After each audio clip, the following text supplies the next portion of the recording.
Now for one particular ravenous bird, the raven. The Edenic ayin resh bait is usually pronounced oraib.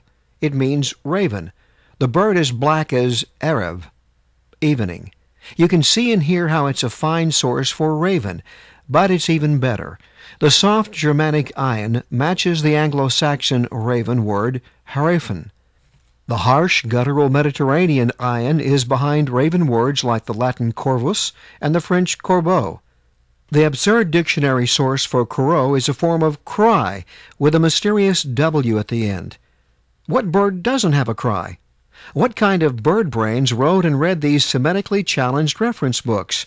The Bible calls smaller black birds B'nai Ha-Oraiv, the children of the ayin resh bait, also pronounced like the G-R-B-H or K-R-V sounds. Yes, Edenics has skeptics. Let them eat crow. The gopher is nature's prolific digger of tunnels. The dictionaries guess that gopher is a word for honeycomb. A simple guttural shift from the het to the G allows gopher to come from gopher, a digger. The Native Americans didn't borrow words from Hebrew speakers. They knew these words from Adam.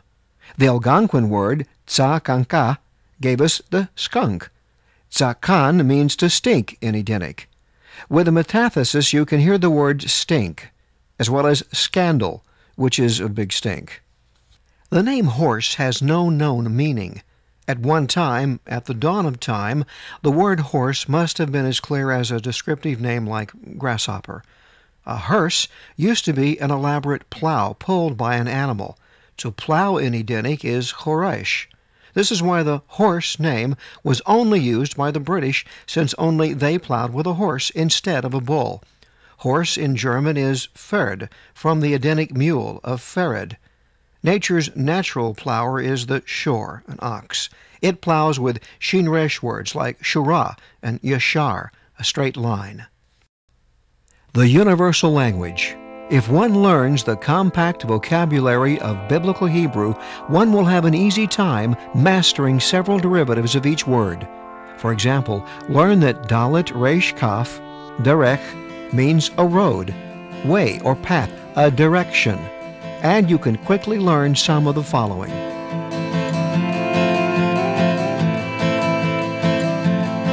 Speak up the language of the Hebrew man.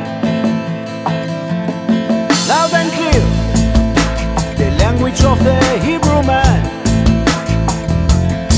It is the language of the prophets, of the sign upon the wall.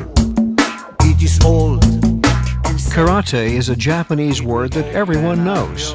Here, it breaks down to two words, both reversed and exactly captured in the Edenic.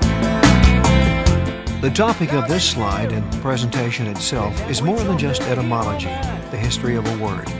It is about truth itself. Mess of downtown Babylon. Shalom is all about finality. Shalom is to pay up, to conclude negotiations amicably, to make final payments.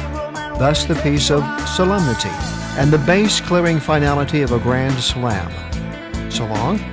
That's just an awkward borrowing from hearing Semites say goodbye as shalom and salam. Does Edenics have a future? Or will it simply be a flash in the pan? The prophets seem to think that finding a common, pure language will turn all of us back to knowing that we are creations and that we have a Creator.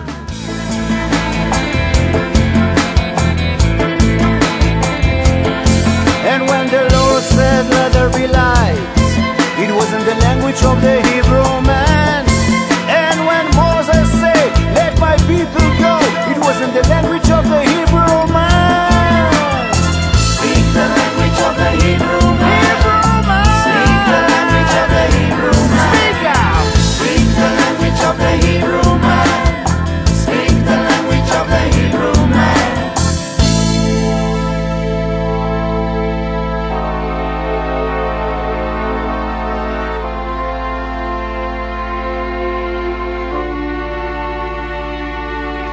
והיה ביום ההוא אור חדש גדול יאיר לאט נפתח הסדר, לאט נופל הקיר, וכשתגיע השעה יבוא אחד בשם אחד, יכירו וידעו כל העולם שפה אחת.